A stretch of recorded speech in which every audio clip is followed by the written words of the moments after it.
بعض اوقات یہ ہوتا ہے کہ بہنوں کی شادی کرائی تو اب جب مال وراثت تقسیم ہونے کی بات آتی ہے تو لوگ جو شادی میں اخراجات کیے ہوتے وہ کاٹنے کی باتیں شروع کر دیتے ہیں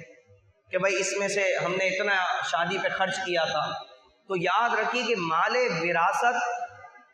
جب تقسیم ہوگا ہر کسی کا اس کا جو حصہ ہے وہ اسے دیا جائے گا.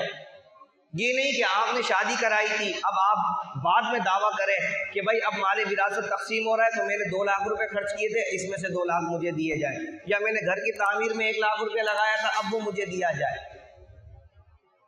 یہ شریعت میں اس طرح سے نہیں ہے. جب مال وراثت یا تو آپ اس کو پہلے اس کا حصہ دے دیں, اب اس حصے سے اس کو بول دیں بھائی آپ شادی کر لیں, ہم نہیں کر سکتے, لیکن اس کو مال وراثت کا حصہ دے کے اس کو اس مال کا حاکم بنایا جائے, وہ مال اس کی